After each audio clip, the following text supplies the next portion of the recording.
चलिए, तो आज देखो हम स्टार्ट करने वाले हैं डीडीए पटवारी के अंदर आने वाला जो मैथ्स के क्वेश्चन है। अब जितने क्वेश्चन आप देख पा रहे होंगे सारे के सारे क्वेश्चन आपके प्रीवियस ईयर क्वेश्चन है। तो जैसे फर्स्ट क्वेश्चन आपको आप देख पा रहे होंगे, इसमें हमें क्या दिया गया है सर, इसमें यूनिट डिजिट फाइंड करना है, इनके इकाई का अंक, इसको बोलते हैं यूनिट डिजिट। अब यूनिट डिजिट को चेक कैसे करते हैं, देखो जो भी पावर्स है आपकी, जितनी भी पावर्स है, जैसे 194 है, इसको आपको 4 से डिवाइड करना है। 4 से डिवाइड करने के बाद जो भी आपको रिमाइंडर होगा, मीन्स अगर मैं उसको 4 से डिवाइड करता हूँ तो 92 आराम से इसमें कैंसिल आउट हो जाएगा। जैसे कि हम देख सकते हैं भाई 4 एकम 4, अगर मैं इसको काट सकूँ तो केवल 2 डिजिट चेक करना है। तो यूनिट डिजिट इसमें कितना बचेगा आपका, जो रिमाइंडर 2, मतलब है हम कह सकते हैं कि 2 की पावर 2 प्लस 7 की पावर 631 है, इसको काटना 28 है ना, 28 तक कटेगा, क्योंकि 30 तो कटेगा नहीं, 31 से 29 भी नहीं कटेगा, 28 कटेगा, इनकी पावर 3 बचेगा, 7 की पावर 3। तो यूनिट डिजिट कैसे निकालना था भाई, 2 की पावर 2 अगर आप करोगे, ठीक है। चलिए, अगर 2 की पावर आप 2 करते हो तो आपके पास में आएगा 4 प्लस 7 की क्यूब करते हो तो 4343, यानी कि आपका जो यूनिट डिजिट बनेगा वो 7 बनेगा, और 7 इस क्वेश्चन का राइट आंसर है। इसका यूनिट डिजिट कितना है, 7 है, 7 इसका यूनिट डिजिट है। आपसे पूछा गया है 74 के धनात्मक गुणनखंड के 74 के धनात्मक गुणनखंड बताया गया। अब धनात्मक गुणनखंड का मतलब ये प्राइम गुणनखंड के ही बता रहा है, तो भाई कितने यहाँ पे फैक्टर बनने वाले हैं। तो सबसे पहले हम क्या करते हैं, इसको फैक्टराइज्ड करते हैं। देखो ये कैंसिल आउट होगा 2 से, यानी कि 2 से जाएगा 2 तिया 6 और 2 सत्ते 14। तो अब इसके जो गुणनखंड बनेंगे वो कितने होंगे भाई साहब, एक यहाँ पर क्योंकि इसकी प्राइम नंबर है, और यहाँ पर है, तो आएगा 1 + 1, हर एक पावर्स में 1 ऐड करके मल्टीप्लाई करनी है, 1 + 1। तो उसके जो गुणनखंड बनने वाले हैं धनात्मक, वो 2 है ना, कितना जाएगा 2 × 2, यानी कि हम कह सकते हैं इसके 4 जो है वो गुणनखंड बनने वाले हैं। कितने, 4 गुणनखंड इसके धनात्मक गुणनखंड होंगे। नेक्स्ट चलते हैं यहाँ पर, जैसे देखो 300 से 425 तक के बीच ऐसी कितनी संख्या है जो 4 तथा 8 दोनों से विभाजित हो। अभी इस केस में क्या करते हैं, हम ये चेक करना है, तो एक काम करना, इन दोनों का डिफरेंस लेना है। मतलब यह है कि 425 - 300 और बटे आपको 4 और 8 का एलसीएम। तो यहाँ मैं लिख देता हूँ कि भाई 4 और 8 का एलसीएम लेना है, दोनों का एलसीएम, ठीक है। तो उसके एलसीएम से इसको डिवाइड कर दो, बस डिवाइड करते हैं। आपको जो भी नंबर लेना है वो आपको इंटीजर में लेना होगा। इंटीजर का मतलब जो पूरा नंबर है। तो मैं देखता हूँ ये 125 आएगा, यानी कि 125 आ जाएगा, 125 आएगा। इसको मैं 8 से डिवाइड करता हूँ, तो जैसे ही करता हूँ भाई 8 × 8 4 आ जाएगा, तो 8 × 5 40 आएगा, 8 × 5 40, फिर कितना बचा 5, तो 8 से 48, तो लगभग 15 पॉइंट समथिंग आएगा। मीन्स ये है कि अगर ऑप्शन में 2 ऑप्शन में, सपोज करो ए एंड बी, अगर एक ऑप्शन में 15 है और दूसरे में 14 है, तब आपको इंटीजर लेना होगा, 15 पर टिक करना होगा। और अगर 15 नहीं है, सपोज करो 16 है, तो फिर आपको 16 लेना पड़ेगा, क्योंकि नियर अबाउट आपका 15.5 से आगे चला गया, तो इससे नेक्स्ट नंबर आपको लेना पड़ सकता है। एग्जाम में थोड़ा सा इसका ध्यान रखना, ठीक है। अब देखते हैं यहाँ पर क्वेश्चन नंबर है आपका ये। देखो ये तो ईजी सा है, सिम्प्लीफिकेशन का है। अगर मैं देखता हूँ √16 की वैल्यू 4 आ जाएगी, प्लस 25 को मैं 5 कर सकता हूँ, तो 4 और 5 9, और आएगा 160। तो सबको ऐड करो भाई, सबको ऐड करता हूँ, तो ये आ जाएगा 169, और 169 का √ मीन्स होता है 13, 13 इसका आंसर हो जाएगा, 13 इसका आंसर यहाँ पर इजीली निकल जाएगा। अब देखिए इसका चौथा समानुपातिक मुझे निकालना है, 12, 16 और 18 का चौथा अनुपातिक। देखो चौथा अनुपातिक जब हम निकालते हैं तो उसका फॉर्मूला आता है B × C/A, यानी कि BC का मल्टीप्लाई बटे A करना है। तो देखो B और C ये रहा, मतलब ये हो जाएगा 16 × 18 बटे कितना 12। अब आप इसको 6 से कर सकते हो। 6 से कैसे करोगे, देखो 6 दूनी 12, 6 तिया 18, 2 से जाएगा 8 बार, तो इसका चौथा अनुपातिक आ जाएगा 24, ठीक है।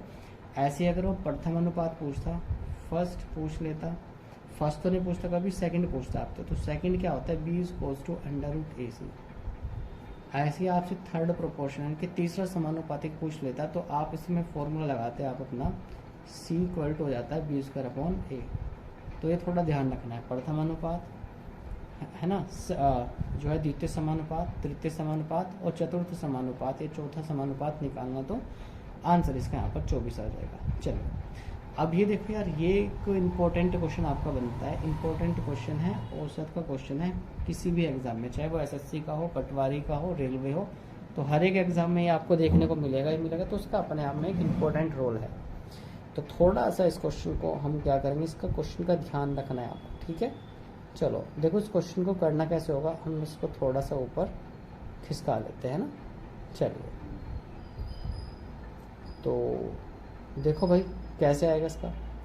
देखो इसकी एक ट्रिक होती है निकालने की कि 11 परिणामों का औसत अगर 60 है, तो आप खुद बताइए मुझे कि मेरे पास 11 परिणाम है और औसत कितना 60 है।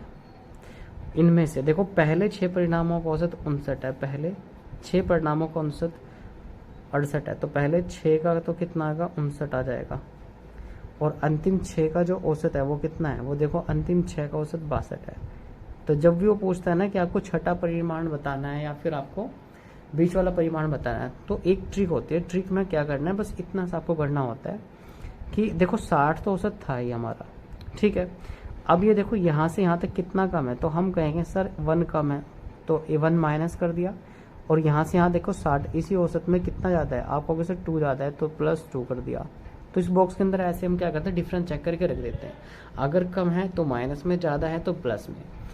और क्योंकि दोनों का देखो नंबर 6 और 6 है, तो हम 6 से मल्टीप्लाई भी कर देंगे यहाँ पर, तो ये आ जाएगा आपका, देखो 60 तो ऐसे ही है ना, 60 तो ऐसे ही रहेगा, प्लस देखो प्लस माइनस माइनस रहेगा, तो आ जाएगा कितना भाई, ये आएगा 1 × 6, और बीच में आपका प्लस था, तो आएगा 60 + 6, यानी कि 66 जो है वो इसका आंसर आएगा, 66। ठीक है, तो उसका औसत कितना हो जाएगा दोस्त, इसका औसत होने वाला है आपका 66, इसका औसत होने वाला है। एक बार यहाँ करके दिखा देता हूँ आपको कि औसत देखो पहले 60 था, फिर आपने क्या हुआ -1 किया, फिर +2 किया, फिर गुणा 6 करा, तो मुझे पता है 60 ऐसे ही रहेगा, प्लस 60 ऐसे ही रहा आपका, तो देखो दोनों का डिफरेंस 1 × 6 यानी कि 6, तो 60 + 6 कितना हो जाएगा दोस्त, 66 आ जाएगा इसका आंसर।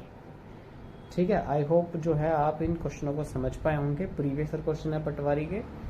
और जो चैलेंजिंग आपका जो फेज़ है ना, वो रीजनिंग और मैथ्स ना हो करके इस बार हिंदी, इंग्लिश एंड कंप्यूटर पे ध्यान देना ज़्यादा, क्योंकि मैथ और रीजनिंग ऐसी मैथ और रीजनिंग आएगी, हर एक बच्चा जो एसएससी की प्रिपरेशन कर रहा होगा या रेलवे की कर रहा होगा वो आसानी से इसको कर सकता है। चलिए तो अब हम आते हैं क्वेश्चन नंबर 7 पर। अब क्वेश्चन नंबर 7 में देखना क्या है भाई, 300 रुपए के सेब खरीदे गए, उनमें से 4 सेब सड़े हुए थे।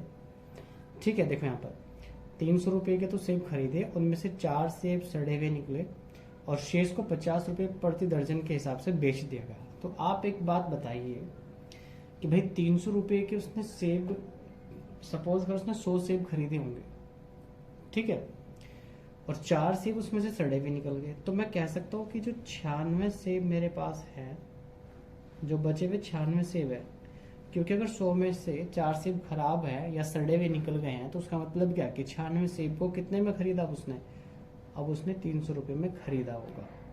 अच्छा, हर एक को 50 रुपये के हिसाब से बेच रहा है, तो आप अब मुझे खुद बताइए कि यही 96 सेब है, यही वो क्या है 96 सेब है, इनको क्या करता है 50 रुपये के अकॉर्डिंग बेचता है ना, सबको 50 के अकॉर्डिंग बेचता है। चलो मल्टीप्लाई करो, कितना आएगा, देखो 5 अंक 30 हो जाएगा, एक 0 एज इट इज था, 5 नहीं 45 और 3 कितना आ जाएगा आपका 48। एंड में सेब का जो क्रय मूल्य है ना, देखो ये तो आ चुका है आपका क्रय मूल्य, है ना। हमने एक बस छोटी सी क्या हुआ कि यहाँ पर आपने क्रय मूल्य देख लिया कितना है, 300 रुपये है।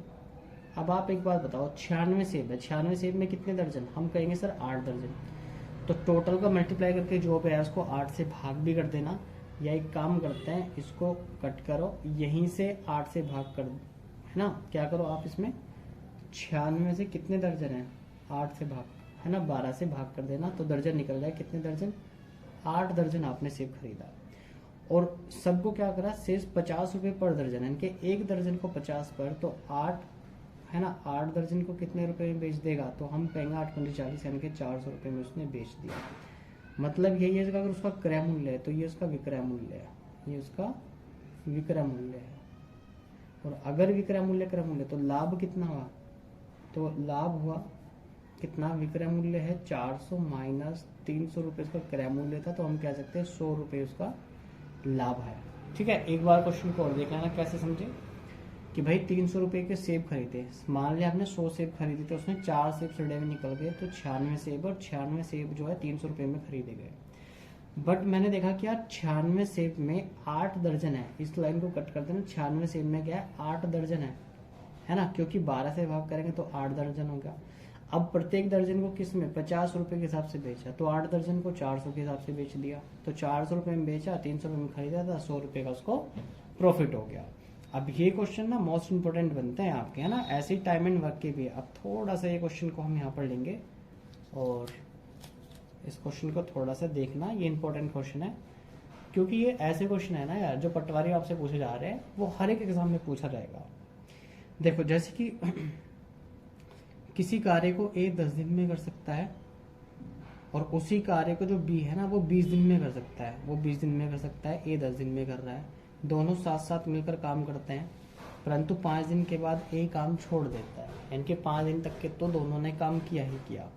तो इसमें हम क्या कर सकते हैं दोस्त, इसमें हम एक ही चीज लगा सकते हैं।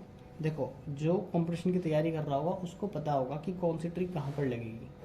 ठीक है, अब इसको देखना, मैं देखता हूँ यहाँ से ए कितने दिन में 10 दिन में करता है, ए 10 दिन में कर दे रहा है, बी पूरा काम को 20 दिन में कर दे रहा है, तो टोटल काम कितना हो गया, आप हो गए टोटल काम होगा 20, तो ए की एफिशिएंसी 2, बी की एफिशिएंसी 1। अब क्योंकि वो दोनों मिलकर काम करते हैं तो दोनों मिलकर काम करेंगे, यानी कि 2 और 1 3 मिलकर काम करेंगे, कितने दिन तक, 5 दिन के बाद ए ने छोड़ दिया, मतलब ये 5 दिन तक तो दोनों ने मिलकर काम किया, 15 काम आपका हो गया था। तो 20 में से 15 काम आपने कर दिया, आपके पास बचा कितना, 5 बच गया, 5 बच गया। अब देखो शेष कार्य भी कितने दिन में कर देगा, तो काम कितना बचा, शेष काम 5 है, कितने की से देगा, 1 की से, कितने दिन में करेगा, 5 दिन में कर देगा। इसका आंसर कितना आ जाएगा, 5 दिन। तो बी 5 दिन में अकेला कर देगा इसको। ठीक है, अब एक लास्ट क्वेश्चन देखना, ये ऐसे टॉपिक्स है जहां से एग्जाम में क्वेश्चन बनते ही बनते कभी नहीं छूटेगा, है ना, हमेशा ही आएगा। तो ये देखो एक है ना साधारण ब्याज और चक्रवृद्धि ब्याज का क्वेश्चन है। कह रहे यदि किसी राशि पर 4% की दर से 2 वर्षों का चक्रवृद्धि ब्याज 102 रुपये है। अब देखो उसको निकालने का एक बेस्ट मेथड होता है, आपने देखा 4% को लिखते हैं 1/25, 2 साल का है तो उसका स्क्वायर कर दो, तो इसका मतलब है जो भी आपको मूलधन लेट करना है वो 25 का स्क्वायर हो जाएगा। आपको जो भी मूलधन मानना है वो क्या करना है, जैसे 1/25 तो 25 का स्क्वायर, यानी कि मूलधन आपको अब जो लेट करना है वो करोगे आप 625 रुपये। तो 625 रुपये का चक्रवृद्धि ब्याज कैसा आएगा, आपको 2 साल है तो 2 बॉक्स बनाना है बस। अब इनमें देखना है कि इन दोनों बॉक्स में क्या आएगा। मूलधन है देखो मेरा कितना 625, तो देखो 4% का मतलब 1/25, तो इसका 1/25 निकालो आप, मुझे पता है 25 है ना, 25 पे 25 बार घटेगा, मतलब ये 25। अब ये यहाँ पर जो आया इसका भी 1/4, क्योंकि कितना 4% यानी कि 1/25 लोगे तो एक आ जाएगा।